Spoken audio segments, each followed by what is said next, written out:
code when it's high tech, so I wrote my speech on an iPad. I'm going to read it off of that because I wanted to make sure I got this all right.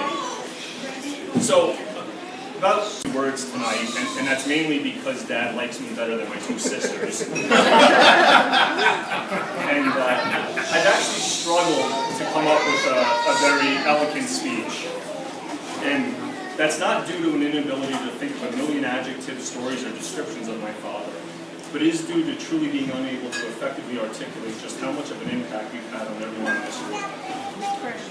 I feel like any words are just that, words on a piece of paper or in a speech, and fall far short of capturing what you mean to us and especially to me. And I certainly can't begin to speak for everyone else here tonight, so I'll just speak for myself. Dad, thank you for making me a better man, husband, father, and working professional. Whatever successes I attain in these facets of my life are a direct correlation to having you as my role model for the last 34 years, which makes me 2 years younger than my wife.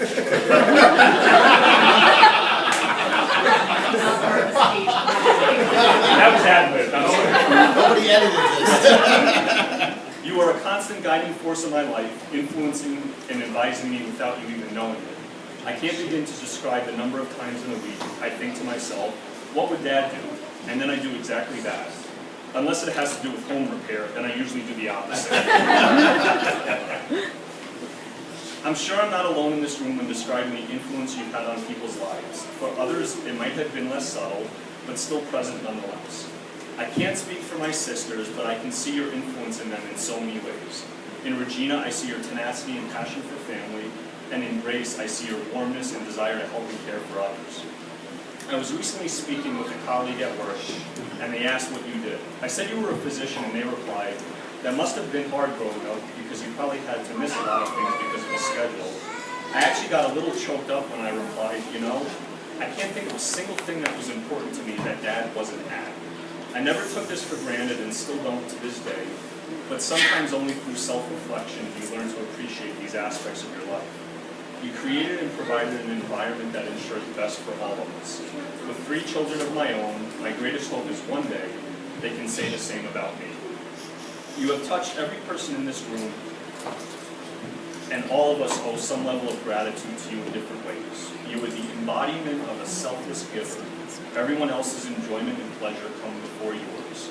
You live this every day, both at work and at home. So again, from me, Dad, thank you so very much. Thank you for providing me a roadmap and a guidebook on life, and how to live it to its fullest. I'm not sure I will ever attain the standard you've set, but it's one hell of a challenge to try. Mom, none of this would have been possible without your love and care for Dad. Thank you for being the nucleus of this family, and for giving so much of yourself for all of us. So to both of you, we all love you so very much. Mom didn't want you to know it's her 60th birthday today. Have a wonderful 60th birthday. You guys deserve this. Oh, and since you're both 60, I'm going to hang on to this for you, Woodry.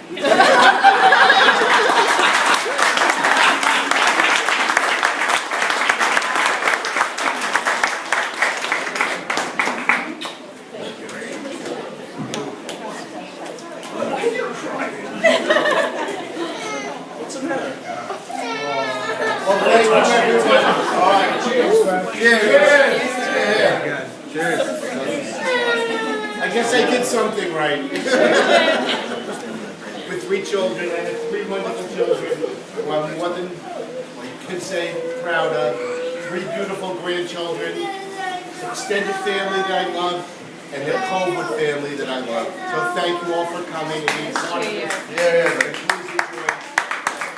to my wife. Yes. I have to say I am the luckiest man in the world. Amen. Oh, Very nice.